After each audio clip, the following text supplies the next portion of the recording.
du drame des séparations dans la vie. Il y a toutes sortes de séparations, il y a tout un tas de raisons de se séparer. Nous savons bien que c'est souvent tragique d'être séparé dans des conditions tout à fait différentes.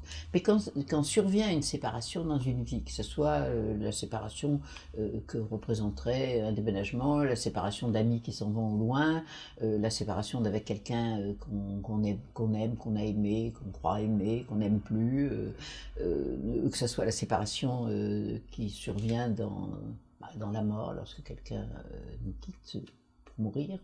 Dans tous ces cas-là, en fait, nous ne faisons que vivre à nouveau une expérience de séparation, même si on a l'impression que c'est la première fois que ça vous arrive d'être séparé. L'acte premier de notre vie, celui par lequel nous entrons dans la vie et dans le monde, c'est une séparation. C'est la séparation du bébé, qui n'est plus un fœtus, qui est un petit bébé déjà, et qui sort du corps de sa mère et qui se trouve séparé de sa mère. Séparé du milieu dans lequel il vit depuis 9 mois, séparé de ce corps qu'il a porté, arraché à tout ce dans quoi il a vécu et dont nous n'avons pas conscience généralement, ou nous pensons ne pas avoir conscience du climat dans lequel nous avons été. Alors il y a eu des gens qui ont pensé que c'était un traumatisme épouvantable que de naître. Et c'est embêtant parce que comme on est tous nés, on a tous un traumatisme initial qui est celui d'avoir fait cet acte de nous séparer du corps de la mère. Et Otto Rank, qui était un des premiers psychanalystes qui a travaillé avec Freud, enfin, il faisait partie du premier cercle autour de Freud, a écrit un livre qui s'appelle « Le traumatisme de la naissance ». Ça a fait un choc quand il a publié « Le traumatisme de la naissance ». Alors ça a fait aussi des conflits. C'est-à-dire que oser affirmer que la naissance, qui est notre premier acte d'entrée dans la vie, c'est un traumatisme, c'est quand même peut-être un peu choquant, et il y a eu des gens qui n'ont pas du tout accepté. Freud a été troublé d'ailleurs par la théorie de Rank, il en a parlé lui-même dans des livres, il a repris les thèses de Rank, voilà, ça a été quelque chose d'important.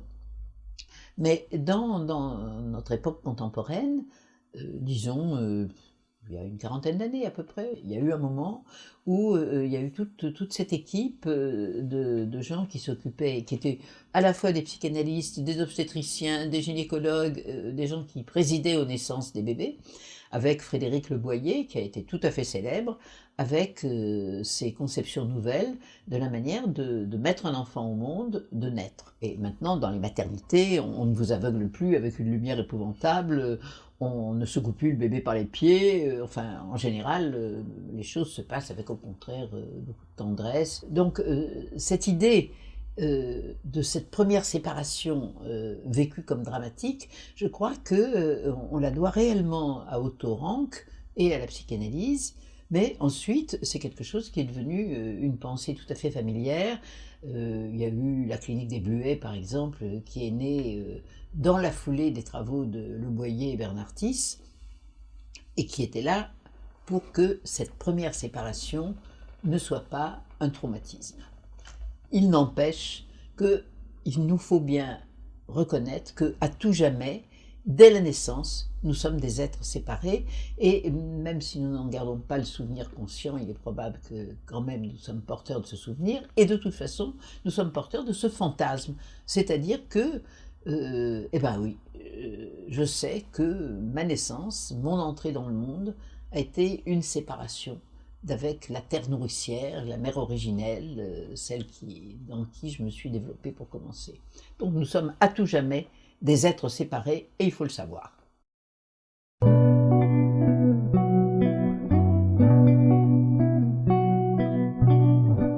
Quand on voit par exemple un petit chevreau qui vient de naître, il est à peine né, il se déplace, il se met sur ses pattes et il peut aller téter sa mère de sa propre initiative. Si bien qu'ils sont déjà un peu indépendants. Le petit homme n'est pas indépendant quand il naît. Il est donc totalement dépendant de la volonté des adultes, de ce que les adultes peuvent comprendre de ce dont il a besoin. Il subit, d'une certaine manière, à peu près tout ce qui lui arrive. Ce petit être séparé, dont la première tragédie a été d'être séparé par la naissance, quelquefois Parce qu'il va bien, parce qu'on lui donne tous les soins qu'il faut, parce que l'atmosphère générale de la maison est bonne, supporte bien qu'on le prenne, qu'on le mette dans les bras de quelqu'un d'autre, tout va bien. Quelquefois aussi, ça tombe mal. Le moment où il va falloir qu'on se sépare de ce petit enfant, même pendant peu de temps, eh ben c'est un moment où il n'était pas prêt à ça et où on lui fait subir cela, pas du tout sadiquement, pas méchamment, pas pour lui faire du mal, mais voilà, il faut le laisser et il va falloir qu'il s'en débrouille. Il s'en débrouille, c'est-à-dire qu'il le supporte et qu'il l'accepte.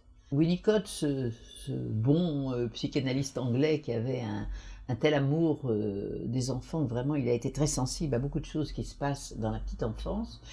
Winnicott a mis l'accent sur le fait que nous imposons quelquefois aux enfants, et nous ne pouvons pas, et la vie impose aux enfants, on ne peut pas faire autrement, des séparations qui ne nous paraissent pas énormes, et que tel petit enfant ne va pas pouvoir supporter en ce moment précis. Et Winnicott a une pensée qui est très très forte à ce niveau-là.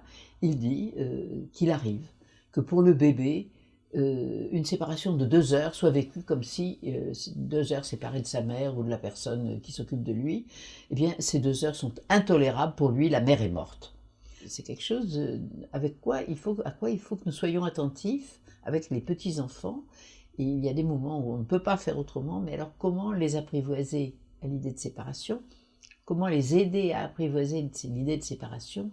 Et comment nous apercevoir que l'enfant a du génie pour apprivoiser la séparation?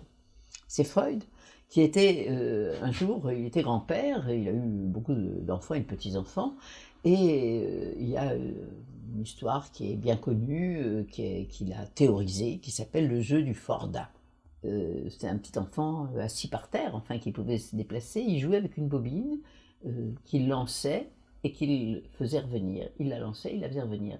Et il accompagnait ce lancement et ce retour des cris vibrants, forts, da, c'est-à-dire parti, revenu. Freud, à ce moment-là, a compris qu'il se passait quelque chose de formidable. Ce petit enfant avait symbolisé sa mère par cette bobine, et il s'apercevait qu'on peut laisser partir et faire revenir, voir partir et voir revenir. Winnicott a prolongé ou a déplacé un petit peu cette question-là en disant oui, mais au fond, en quelque sorte, je ne crois pas qu'il l'ait dit comme ça, mais je peux lui prêter cette réflexion. Oui, le Fordat, ça marche. Certains enfants sont capables de ça, mais d'autres enfants n'en sont pas capables. Et comment vont-ils se débrouiller? Eh bien, ils sont quand même capables, quand la mère n'est pas morte pour eux au bout de 2 heures, ils sont quand même capables, au fur et à mesure que leur évolution se fait, et souvent même quand ils n'ont pas encore les mots pour dire, eh bien, ils sont capables d'inventer des moyens de devenir maîtres de la situation de la séparation. Ils la subissent, la séparation, mais ils ne vont pas la subir vraiment parce qu'ils vont se fabriquer des moyens de rendre présente la mère absente.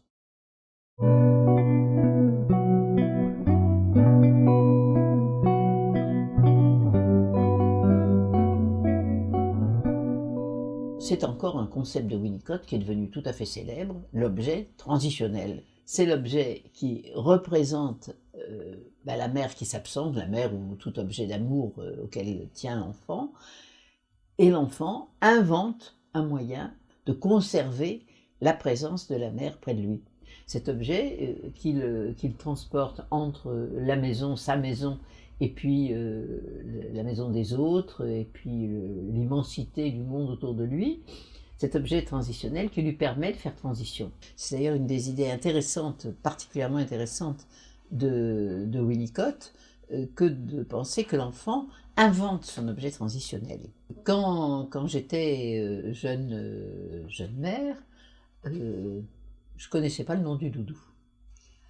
Je ne connaissais pas le nom du doudou parce que le doudou n'était pas du tout devenu populaire. Depuis longtemps, tout le monde savait, toutes les mères savaient qu'un enfant qui avait, par exemple, qui avait une affection particulière pour un petit chiffon un peu humide, sur lequel il avait fait pipi, sur lequel il avait bavé, qu'il avait dans son lit, ça c'était un objet absolument précieux, qu'il ne fallait pas le laver. Si jamais on le lavait, l'enfant faisait une crise de désespoir, bien sûr, il perdait son odeur. Progressivement, s'est imposé le mot doudou. Et pire, on s'est mis à dire « je vais lui acheter un doudou ». Et on a vendu dans les magasins des doudous. Et ça, je pense que c'est très triste, parce qu'on ne laisse pas à l'enfant le moyen d'inventer ce qui sera son doudou. À ceci près, qu'il peut arriver que le doudou que nous offrons de force à un enfant ne devienne jamais son doudou parce qu'il n'en a pas envie. Donc ce doudou vient le jour où l'enfant l'oublie, le perd. Alors c'est généralement les parents qui s'affolent. Ah, il a perdu son doudou, qu'est-ce qu'il va devenir sans son doudou? Là, il va pas s'endormir, etc. Ou bien on se dit, bon, il a perdu son doudou, mais c'est peut-être qu'il n'en a plus besoin.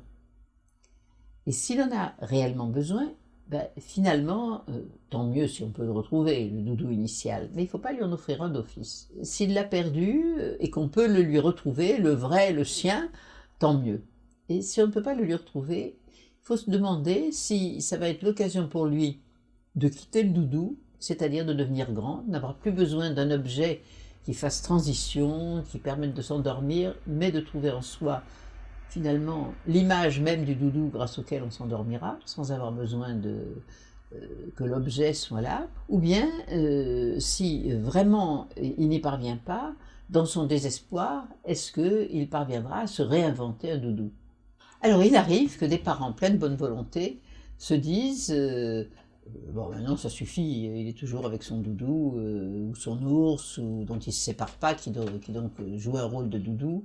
Bon, il faut qu'il arrive à s'en séparer. Je me rappelle cet homme qui avait une trentaine d'années, et qui, au cours d'une séance de rêve éveillé, où il revoyait des choses de son passé, revoit tout d'un coup le vieil ours, et cet homme qui avait une bonne trentaine d'années, tout d'un coup me dit « c'est mon ours !» et il fond en larmes. Et il ne va pas plus loin dans l'état rêve éveillé à ce moment-là. Il s'arrête, il s'assied et il dit « c'est mon père qui m'a fait ça. Quand j'ai eu 10 ans, il a décidé que 10 ans, ça suffisait avec mon vieil ours et que voilà, il valait mieux qu'il m'achète un Lego ou je ne sais quoi. Et il a jeté mon ours. » Et je crois donc qu'il faut faire très attention quand on prétend aider un enfant à grandir. Il faut faire très attention de ne pas le séparer obligatoirement de cet objet qui pour lui était important et dans lequel il avait placé finalement tout son amour et toute sa sécurité. Ça n'est pas à nous les parents de prendre de telles décisions. J'ai connu par exemple une petite fille qui est maintenant une dame très respectable, mère, grand-mère, tout ce qu'on voudra, et qui, quand elle avait 3 ou 4 ans, dans le premier appartement qu'elle a occupé avec sa famille, avait un petit meuble dans lequel elle rangeait ses petites affaires dans chaque tiroir. Sa famille a changé d'appartement et elle a tenu à garder ce petit meuble-là dans sa chambre. Elle a changé elle-même de vie, bon, elle est partie, elle a vécu dans un autre lieu, elle a eu sa maison à elle, et le petit meuble l'a toujours suivie. Et je pense que c'était un petit meuble transitionnel en quelque sorte, il n'a jamais porté ce nom-là, mais je pense que c'est une sorte d'objet transitionnel qui reste le symbole, et c'est un objet symbolique encore plus que transitionnel probablement, qui reste le symbole de sa vie et des déplacements qu'elle a vécu dans sa vie et de toutes les choses dont elle a enrichi ce meuble qui est devenu le témoin de sa vie en quelque sorte.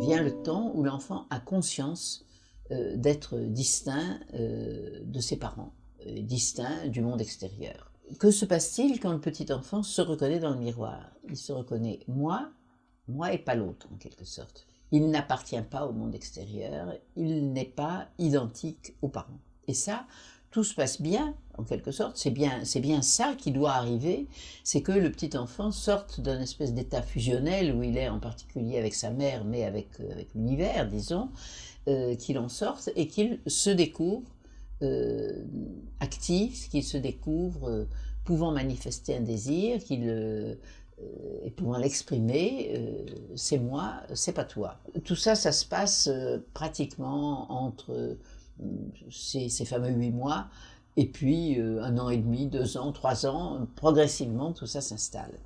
Et alors, il y a souvent des troubles de la parole chez l'enfant qui sont révélateurs du fait qu'il n'a pas envie de se séparer qu'il a envie de rester fusionnel, qu'il a envie ou qu'il ne sait pas faire autrement. Je pense à ce petit garçon, mais j'en ai vu d'autres, mais celui-là me revient particulièrement en mémoire. C'était un petit garçon qui avait vraiment beaucoup de problèmes.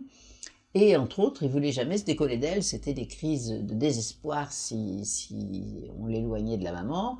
La maman allait travailler, et quand elle partait, c'était quelque chose d'épouvantable. Le petit garçon en souffrait beaucoup, enfin c'était difficile. Et le petit garçon était blotti entre les jambes, entre les cuisses de sa mère pratiquement. Alors il était debout, il marchait, on ne peut pas dire qu'il faisait partie d'elle, et pourtant on avait l'impression de voir avancer un ensemble qui était la mère et l'enfant. Ça m'avait beaucoup frappé. Et quand j'ai voulu parler avec lui, eh bien, il parlait un langage complètement incompréhensible, ouaoui, kaki, ouawa, moi je savais pas ce que ça voulait dire, et la maman comprenait. Est-ce qu'elle maintenait l'enfant dans cet état fusionnel, puisque elle comprenait et qu'elle était la seule à le comprendre, donc elle lui manifestait que ça pouvait continuer, ça pouvait durer, c'était bien, et en même temps, elle comprenait bien aussi qu'il fallait pas le maintenir là-dedans, et c'était pour ça d'ailleurs qu'ils atterrissaient chez moi. Et moi, bien sûr, je parlais le langage de tout le monde à ce petit garçon. Et nous avons eu comme ça plusieurs séances d'apprivoisement, où il ne rentrait dans mon bureau qu'à condition d'être dans sa mère. Et puis petit à petit, ce petit garçon a pu un petit peu se différencier de sa mère, enfin sortir des jupes de la mère pour aller chercher une peluche qui l'intéressait, qui était par là, jusqu'au moment où nous avons pu laisser la maman et nous avons pu rentrer tous les deux dans mon bureau. Et je me suis dit, bon, quelque chose commence. Et il commençait aussi à avoir les mêmes mots que moi, ou à peu près. Et il commençait à pouvoir dire quelque chose. Par exemple, maman était là-bas. Maman était là-bas. Alors là, ça c'était vraiment la conversion du pêcheur. C'était l'enfant qui, enfin, pouvait dire quelque chose. C'était maman, elle est là-bas. Et moi, je suis là. Et je le dis avec les mots de tout le monde, presque. Maman était là-bas. Ça, c'était magnifique. Et alors, bien sûr qu'ils éprouvent déjà des sentiments, même quand ils ne savent pas bien parler, même quand ils ne savent pas dire. Et moi, je me rappelle cette petite fille se jetant sur sa mère, qui voulait la quitter, qui avait des choses à faire, et la petite fille se jetant sur sa mère, qu'elle ne voulait pas laisser partir, la bourrant de coups de poing et de coups de pied, pour que la mère ne s'en aille pas, mais la mère s'en allait, elle avait quelque chose à faire, il fallait absolument qu'elle s'en aille, et la petite fille, tout en bourrant sa mère de coups de poing, lui criait « Je t'aime, je t'aime ». Et donc, elle exprimait toute cette division interne qu'elle éprouvait. C'était pas supportable que la mère s'en aille, donc je te déteste et je te donne des coups de pied, mais tu t'en vas et je t'aime et c'est pour ça que je supporte pas qu'on se sépare. Mais pour éprouver vraiment des sentiments comme l'amour et la haine, il faut déjà que le petit enfant soit à un niveau un petit peu plus élaboré que la seule pulsion. On sait bien que le petit bébé qui se précipite sur sa mère pour téter ou sur quelqu'un pour rester dans ses bras, il a quelque chose qui ressemble à un sentiment, mais c'est très pulsionnel encore. Et au fur et à mesure qu'il acquiert cette capacité de parler, cette capacité de se reconnaître lui-même, cette capacité de dire « toi tu es méchante », et moi je t'aime, en quelque sorte, et à ce moment-là, il est déjà entré dans des affects beaucoup plus, dans la conscience de l'affect qui le lie aux gens, et cette conscience, ça peut être la conscience de la haine, la conscience du désespoir, la conscience du désir, la conscience de l'amour, tout ça, ça se passe dans ces années extraordinaires qui sont les premières années de l'enfant.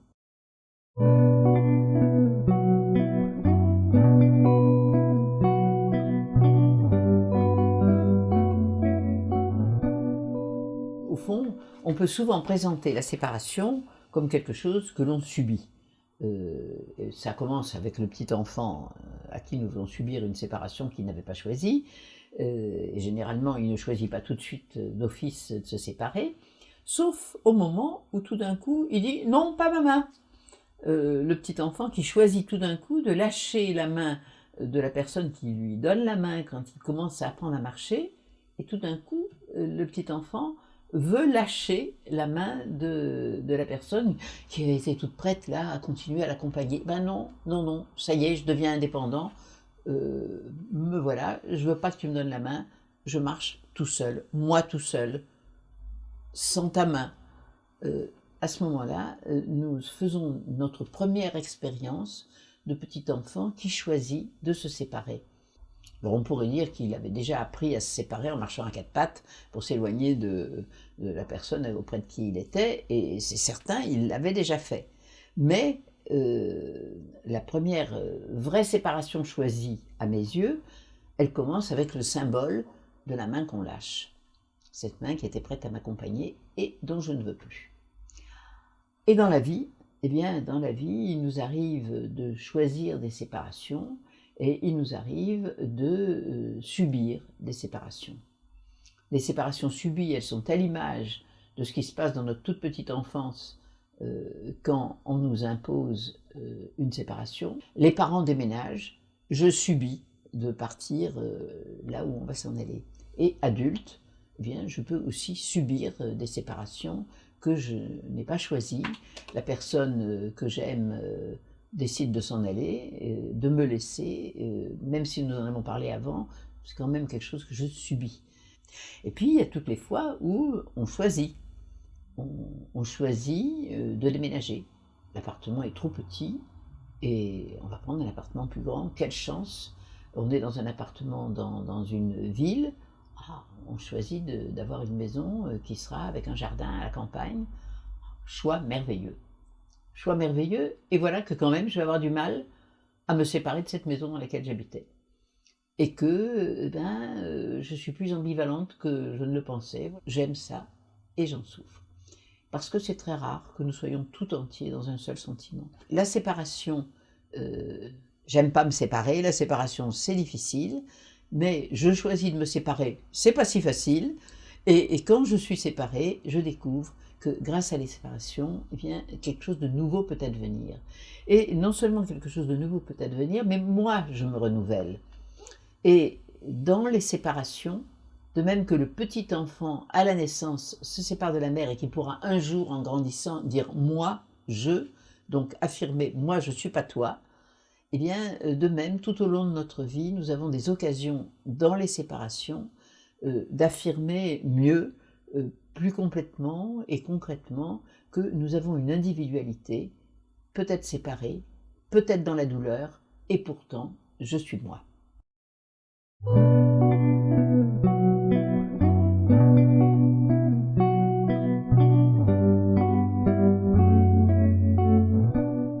Alors, est-ce que quand on quitte, qu'on s'en va, que donc on accomplit des séparations, est-ce qu'on fait table rase de tout ce qui était avant? Moi, j'entends quelquefois des personnes me dire, j'entends peut-être moins souvent depuis ces dernières années, mais j'ai beaucoup entendu dire à certaines époques, je fais table rase, me voilà, je vais recommencer ma vie. Ouh, faire table rase, c'est difficile, parce qu'en fait, vous existez avec tout ce que vous avez fait et été jusqu'à maintenant. Oui, non, mais je repars de tout à zéro. Donc, je dis, c'est dommage. De repartir à zéro, c'est un peu une absurdité, parce qu'on ne repart jamais à zéro. On repart, on demeure porteur du passé. Mais même quand on prétend faire table rase, repartir à zéro, ne plus voir les gens qu'on voyait avant, partir vivre ailleurs, etc., on s'emporte soi-même. Parmi les choses qu'on emporte ou qu'on n'emporte pas, et qui comblent en quelque sorte une certaine solitude, d'une certaine façon, mais qui assurent aussi le lien avec le passé, il y a autre chose que les simples objets matériels qui restent symboles de quelque chose et qu'on prendra ou qu'on ne prendra pas, qu'on veut garder ou qu'on ne voudra pas garder. Mais il y a aussi, au fond, les valeurs et les symboles de valeurs qu'on a pu recevoir. Et qu'est-ce qui est emportable? Alors, je me rappelle quand j'étais lycéenne, et j'étais lycéenne pendant la guerre, je me souviens d'une camarade qui est arrivée, qui était d'origine allemande, qui était juive et qui fuyait l'Allemagne, qui avait pu partir juste au moment qui était probablement un des derniers moments où on avait pu quitter l'Allemagne, et l'Allemagne nazie. Et cette fille est arrivée dans notre ville de Marseille à cette époque-là, et quand elle est arrivée, elle ne parlait pas français.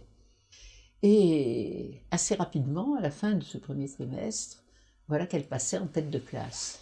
Et je me souviens d'une conversation que j'ai eue avec elle, où je lui avais dit, mais Ouh là là, tu es extraordinaire, et même en dissertation, en composition française, tu fais des choses formidables. Et elle m'avait répondu, mais nous, chez nous, on a l'habitude d'être toujours en train de partir. Nous sommes un peuple qui fuit toujours. Notre seule richesse que nous pouvons garder et emporter partout avec nous, c'est notre intelligence. Et tout d'un coup, j'étais devant un abîme de profondeur philosophique sur ces gens qui étaient d'abord en train de tout fuir, ce que je n'avais pas tellement réalisé, et d'autre part qui étaient capables de dire, mais quand on ne peut rien emporter, on peut au moins emporter son intelligence, et avec ça, on fait quelque chose.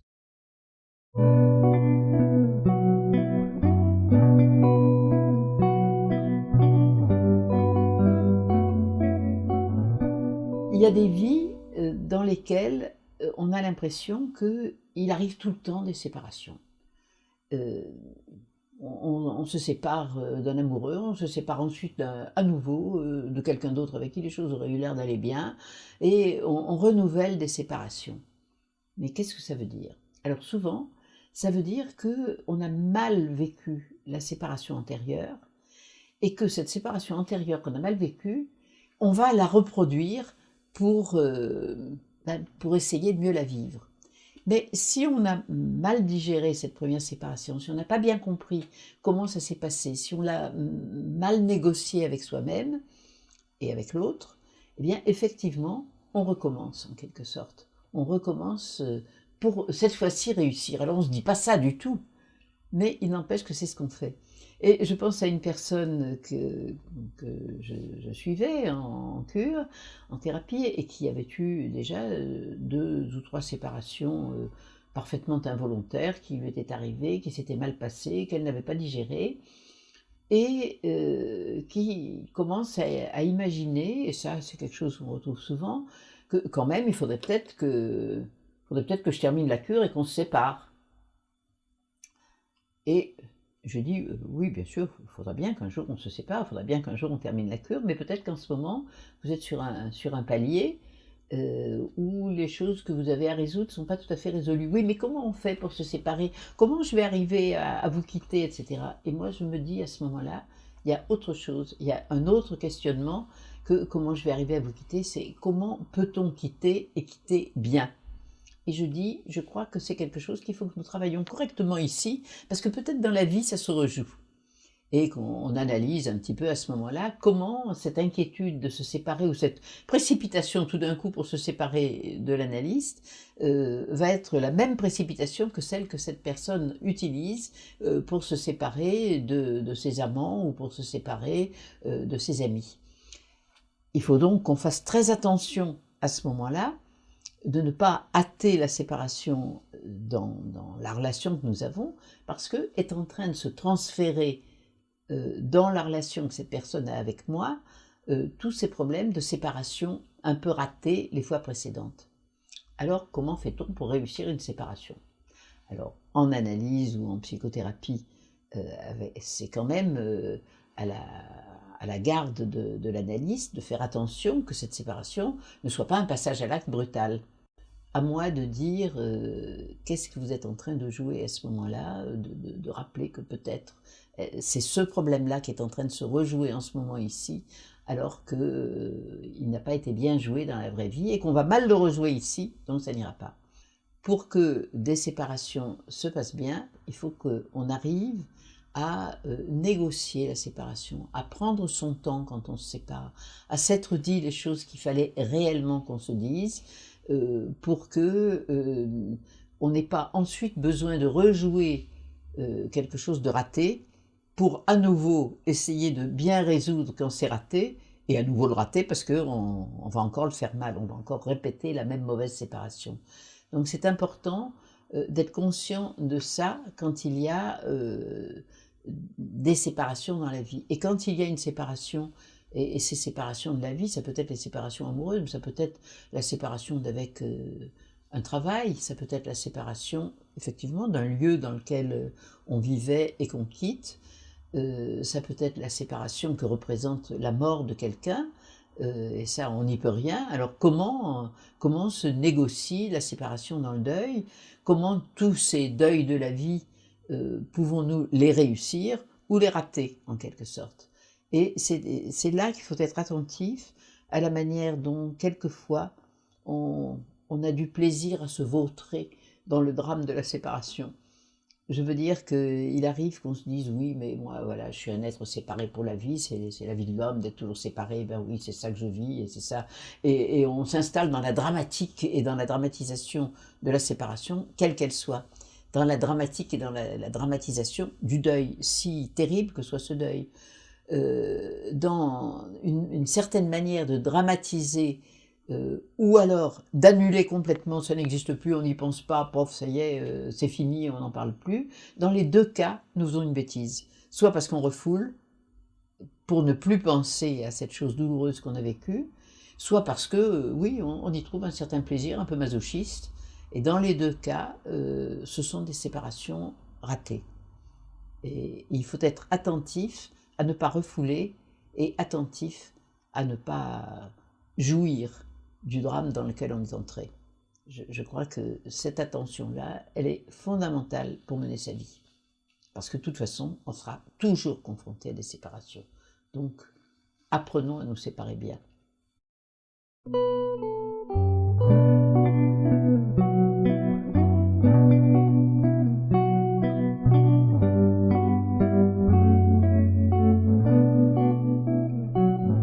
Un jour m'est arrivé en thérapie, en séance de thérapie, un petit garçon qui était un petit garçon qui venait chez moi pour diverses raisons, il en avait besoin.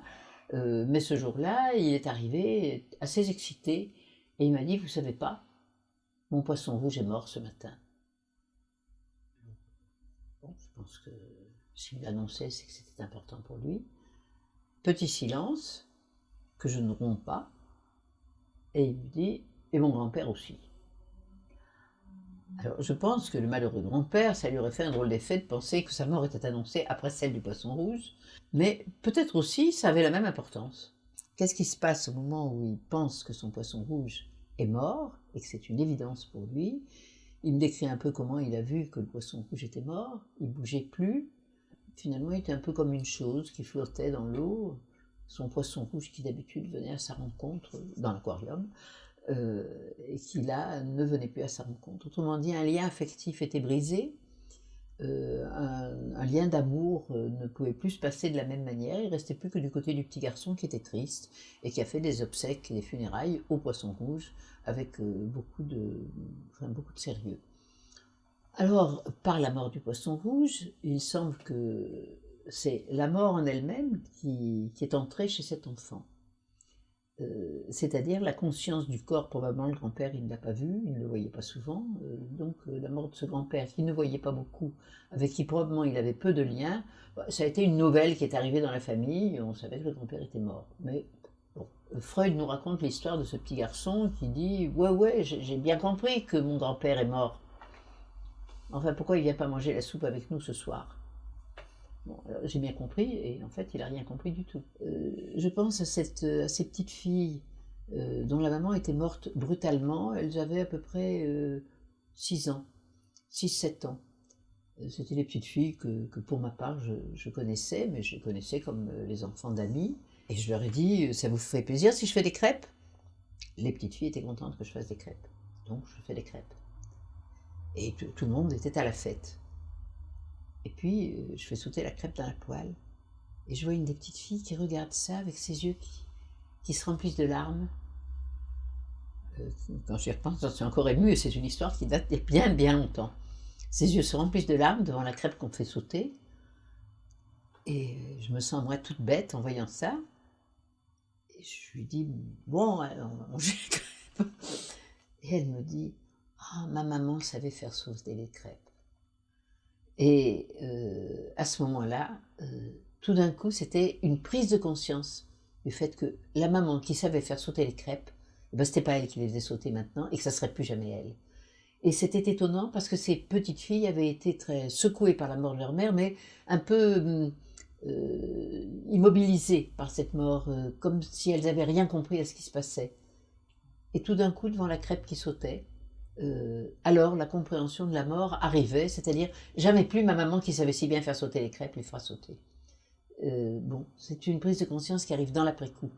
Et ça, la prise de conscience de la mort, pour l'enfant, peut-être aussi pour l'adulte, arrive bien souvent, pas dans l'instant même, mais dans une espèce d'après-coup, avec une prise de conscience de « Ah, ça pourra plus jamais arriver ». Freud nous raconte l'histoire de ce petit garçon qui dit « Ouais, ouais, j'ai bien compris que mon grand-père est mort. Enfin, pourquoi il vient pas manger la soupe avec nous ce soir ?» Bon, j'ai bien compris, et en fait, il n'a rien compris du tout. Alors, il y a des parents qui disent d'une manière un peu poétique, tu vois, quand un arbre a fait des fruits, les fruits font des graines, et puis les graines tombent dans la terre, et puis sur la terre pousseront de nouveaux arbres, il y aura de nouveaux fruits, et au fond, nous allons, quand quelqu'un est mort, l'enterre, parce que c'est la terre qui est comme l'endroit dans lequel on peut le déposer, et ça signifie à ce moment-là que c'est comme s'il donnait des nouvelles pousses. D'ailleurs, il a des enfants quelquefois, s'il n'en a pas, il a fait des choses dans sa vie, et c'est pour ça qu'on en parle. On est conduit à être interrogé et à donner des réponses qu'on va toujours juger imparfaites, mais où ce qui est important, c'est peut-être, il me semble, de donner des analogies, de donner des mots symboliques, de dire il y a des grands poètes qui ont pensé que, et puis il y a des gens qui pensent que non, quand on est mort, on a terminé sa vie sur Terre, ah, mais quand même, il t'a embrassé une fois très fort, et ça pour toujours, tu sais qu'il t'a embrassé. Et ça, c'est important de pouvoir le dire à l'enfant. Ta grand-mère, elle t'a vraiment aimé comme je crois, elle n'a jamais aimé personne. Et bien maintenant, elle n'est plus là pour te le dire, mais toi, tu le sais. Et ça, c'est la chose que tu peux garder. Et je crois que ce sont les choses qu'il nous faut pouvoir transmettre à l'enfant pour que l'enfant vive la mort comme un acte de la vie et comme une certaine forme de conclusion de vie qui est en même temps une ouverture.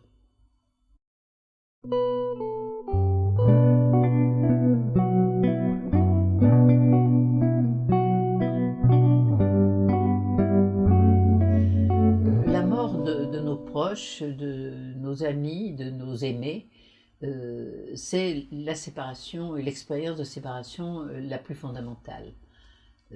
Au fond, la vie commence avec une séparation, la séparation du corps d'avec la mère, donc cette première séparation-là, mais notre vie, la conclusion de notre vie, c'est une séparation. D'une manière générale, tous ceux qui ont rencontré l'expérience de la mort de leurs proches et de leurs aimés, même si c'est une mort à laquelle on s'attend depuis longtemps, c'est une expérience qui fait choc. L'acte même de la mort, l'acte par lequel il meurt, c'est un acte qui est l'acte de séparation fondamentale et fondateur aussi, c'est un acte fondateur par lequel nous découvrons que, voilà, il a terminé sa vie.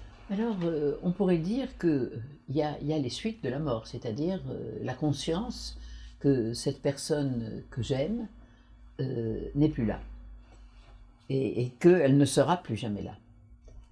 C'est un temps étonnant pendant lequel il nous faut reconnaître et admettre que cette personne que j'aime, par exemple, je continue de l'aimer, mais j'aime quelqu'un que je ne vois plus, qui n'est plus là et avec qui je ne peux plus manifester d'affection, ni d'amour, ni de partage de vie.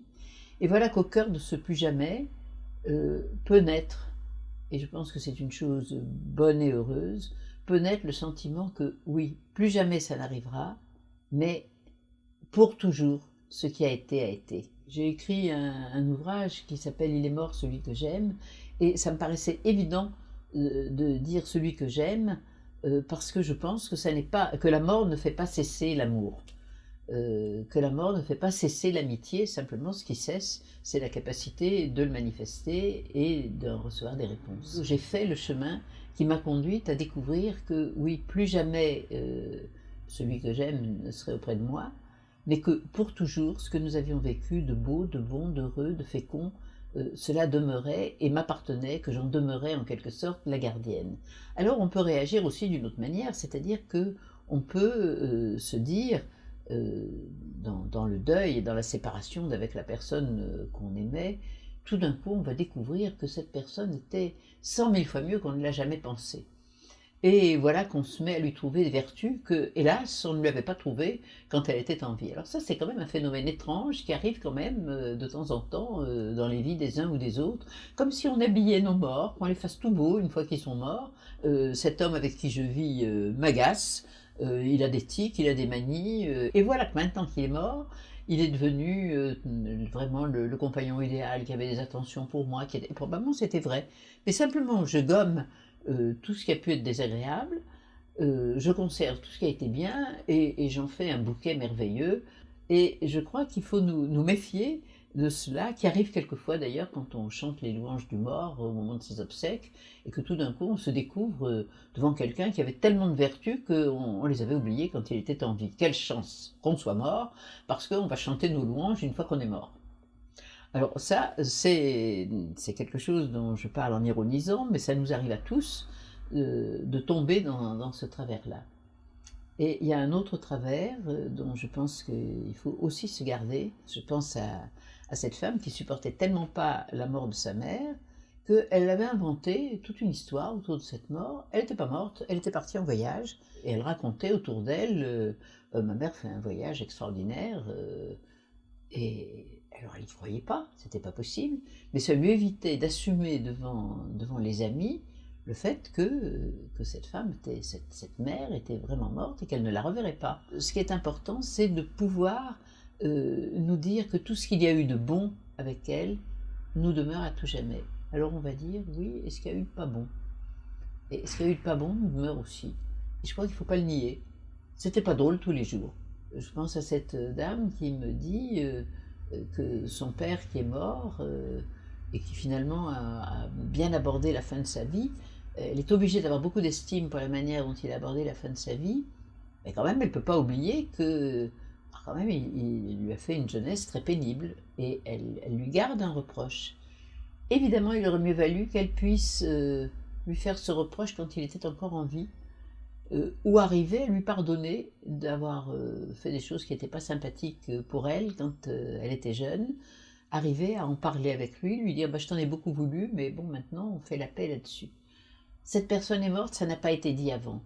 Il faut qu'en elle-même, elle arrive à admettre que ce père qui a abordé si magnifiquement la fin de sa vie a été un père qui s'est trompé à certains moments avec elle, mais qu'elle aussi peut-être elle n'a pas toujours regardé ce père comme il était réellement pendant toutes ces années difficiles. Si bien qu'il arrive souvent que la mort de quelqu'un qui nous a été proche nous amène à repenser notre vie à travers les relations que nous avons eues. Et bien entendu, arrive à ce moment-là quelquefois les remords, je m'en suis pas assez occupée, je l'ai pas assez aimé, je l'ai pas bien aimé. Ça c'est très très désagréable quand on tombe sur tous ces moments où on se fait des reproches et où on est dans l'irréparable. Eh bien oui, ce qui a été raté est irréparablement raté. Ah, pas tout à fait. C'est pas irréparablement raté si en moi je reprends tout ce que de cette épopée fantastique et difficile d'une relation qui a pas bien marché, dont nous n'avons pas sorti ce qu'il aurait fallu, et bien si nous continuons la marche avec le souvenir de la personne, avec qui nous avons été et avec qui nous sommes, nous, aujourd'hui, maintenant, de telle sorte que nous pouvons en nous réparer ce qui a été mal vécu. Je crois que si nous ne faisons pas ce travail de réparation interne personnelle, alors il y a des deuils que nous n'arrivons pas à faire. Si bien que je crois profondément qu'il faut que nous utilisions la mort de ceux que nous aimons eh bien, pour avoir davantage de vie en nous. Et je crois qu'il ne faut pas nous presser de nous dire qu'il faut recommencer à vivre normalement. Oui, il faut recommencer à vivre normalement, mais de manière interne, il nous faut progressivement, au fur et à mesure que le temps passe, admettre que ah ben voilà, ce jour-là était un jour où je faisais ce genre de choses, où nous faisions ce genre de choses ensemble, ça n'est pas possible. Bon, mais il faut aller au-delà. Alors, je dis deux choses contradictoires en disant ça. Je dis, d'une part, il ne faut pas se hâter de se dire qu'on a accompli son deuil, que tout doit aller bien. Oui, je crois qu'il faut repasser par des chemins dans lesquels nous sommes passés pour les retraverser et prendre conscience du fait que maintenant nous les traversons seuls. Et pourtant, il faut le plus vite possible reprendre une vie normale, cohérente avec ce que nos engagements et nos habitudes de vie nous ont demandé, nous ont appris. Ça n'est pas toujours facile, mais je crois que c'est une chose qu'il faut faire. C'est-à-dire qu'il ne faut pas rester dans l'état de deuil, et pourtant, il faut admettre que cet état de deuil dure.